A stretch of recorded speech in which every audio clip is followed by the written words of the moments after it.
অম্বুবাচীর সাথে জ্যোতিষের বা কি সম্পর্ক? অম্বুবাচী এবছর বিশুদ্ধ সিদ্ধান্ত পঞ্জিকা অনুযায়ী কখন শুরু হচ্ছে এবং কখনই বা শেষ হচ্ছে। যাদের গৃহে বা মন্দিরে দেবী মূর্তি আছে তারা এই সময় কি কি নিয়ম পালন করবেন, এবং সবথেকে বড় বিষয় যে অমাবস্যায় যারা মায়ের পুজো দেন তারা এই সময় কি করবেন। নমস্কার, আমি সৌজিত ঘোষাল বলছি। অমাবস্যা শুরু হয় যখন রবি মিথুন রাশিতে প্রবেশ করে এবং আদ্রা নক্ষত্রের প্রথম পদে অর্থাৎ 1/4 পৌঁছায়। এই সময়টি জ্যোতিষশাস্ত্রে অত্যন্ত গুরুত্বপূর্ণ, কারণ এতে ধরিত্রী মাতা ঋতুমতী হন, যা প্রকৃতির ঋতুচক্র এবং উর্বরতার প্রতীক।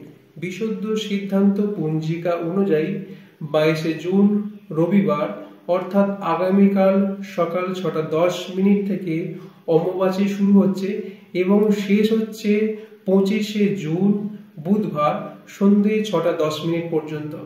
আপনার বাড়িতে বা মন্দিরে যদি দেবী মূর্তি বা দেবী পট থাকে তাহলে এই সময় কিছু বিধিনিষেধ আপনাকে অবশ্যই পালন করতে হবে। প্রথমত, দেবীর সামনে কোনো আগুন প্রজ্বলিত করা যাবে না। দেবী এবং দেবীর আসনকে কোনোভাবে স্পর্শ করা যাবে না।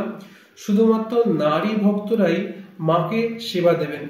এছাড়া দেবীর উদ্দেশ্যে শুধুমাত্র লঘু পাত খাদ্যদ্রব্যই পরিবেশন করবেন, যেমন ঠান্ডা দুধ, দই, সন্দেশ, চিড়ে মুরগি, ফল, সাবু।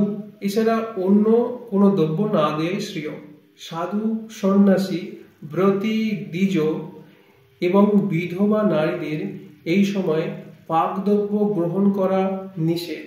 এই সময় যে কোনো শুভ কাজ এবং বিশেষ যাত্রাও এড়িয়ে চলা উচিত।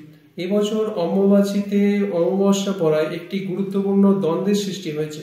এই সময় অনেক পরিবারে বা মন্দিরে মায়ের পুজো করা হয় অমাবস্যাতে। এখন তারা কি করবেন? শাস্ত্রীয়ভাবে এই সময়ে পুজো না করাই শ্রেয়। তবে যাদের কুলাচার বা পারিবারিক পরম্পরা অনুযায়ী অনেক পুরুষ ধরে পুজো চলে আসছে, তাদের উচিত নিজের কুলগুরু, আচার্য বা পণ্ডিতের পরামর্শ অনুযায়ী সিদ্ধান্ত নেয়া। এবার যারা নিজের ইচ্ছায় পুজো করতে চান, আমি এই বিষয়টা তাদের উপরেই ছেড়ে দিলাম। অমাবস্যা হলো ধরিত্রী মাতার ঋতুকাল, তাই শাস্ত্রে এটিকে বিশ্রামের সময় হিসাবে গণ্য করা হয়। তাই এই সময়টি তপস্যা, মৌনতা ও আত্মসাধনার জন্য শ্রেষ্ঠ। এই রকম ভিডিও পেতে আমাদের এই চ্যানেলটাকে সাবস্ক্রাইব করে রাখুন। ভালো থাকুন, সুস্থ থাকুন। ধন্যবাদ।